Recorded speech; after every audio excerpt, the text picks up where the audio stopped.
Welcome to my video on delivery modalities in higher education. My name is John Aceto, or Ty Guy, and I'm a graduate student at Northern Arizona University. In this video, we're going to talk about hybrid courses. What are they?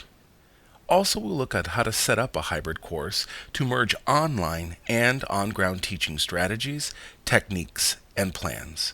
We will also look at advantages of a hybrid course over other delivery modalities to both students and professors.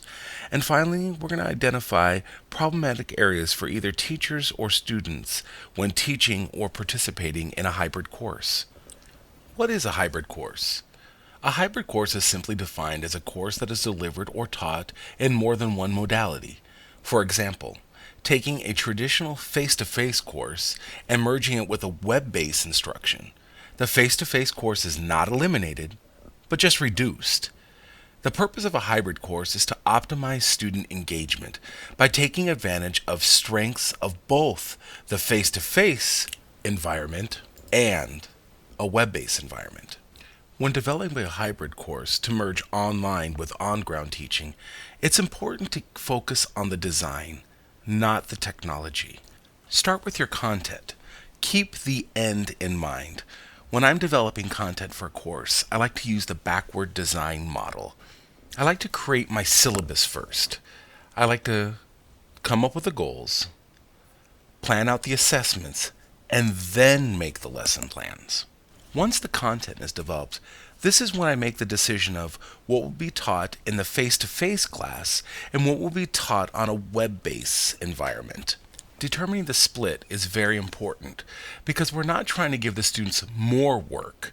We're trying to, as we said earlier, optimize the students' engagement by taking advantage of strengths of both the face-to-face and the online environment.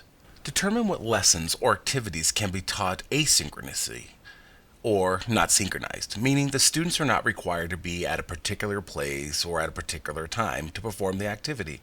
Consider reading assignments, journaling, starting a class blog or discussion group where students can post their ideas through threads and reply to other students. Consider research projects, quizzes, assessments, and even group projects, just to name a few. Now we've determined the split of what will be taught in class and what will be taught online. It's now time to determine what technologies we can use to help meet our goals. It's important to keep it simple. Avoid what I like to call technology for technology's sake, meaning just because you saw a really neat app or program doesn't mean that you need to use that program. It could be more difficult, require more steps, and can become confusing for the students. Like I said before, keep it simple. There are many advantages to teaching and learning in a hybrid course environment. For students, there's a greater flexibility of schedule. They can work in other classes. If they have families or if they're working, it provides more time where they don't have to be at a certain place at a certain time like a face-to-face class requires. They increase their technical skills. They also develop a more diverse communication skills, effectively communicating in multiple modes, which I feel leads to higher quality peer interaction.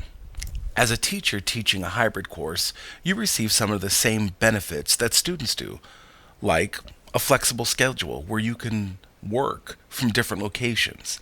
Your pedagogical practices are enhanced as a result of redesigning a learning experience to an online course.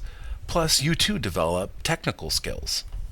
Finally, you get increased and better student engagement. Now, there are definitely some disadvantages or obstacles when teaching on a hybrid course. It's going to require more time than a face-to-face course at first. But once you teach this course, over time, it becomes second nature. You're going to spend a lot of time researching and reviewing technologies that will help reach your desired outcome. But in the end, it will be worth it. Let's face it, technology can be difficult to maneuver through.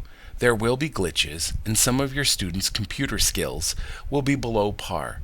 Remind the students that you are there to help them and provide them with resources to get tech support, like your school's ITS department.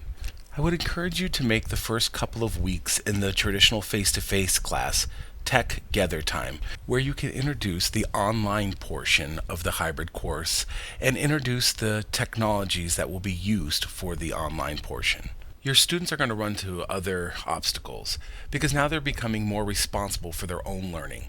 They're going to run into issues like procrastination, the online temptation to play games or to go to social media, misunderstandings. Instead of them receiving the instruction from you face to face, they're going to have to read your directions and to be able to decipher what you want, which means that you're going to have to become more clear with your instructions. They'll become forgetful because they won't have somebody to remind them of what they need to do. In the end, I really feel as a teacher and a student in a hybrid course, the positives are going to outweigh the challenges, and it will be a great experience for both parties, the educator and the student. Thank you for watching my video on delivery modalities in higher education. I hope that you found some of the information I shared interesting and useful.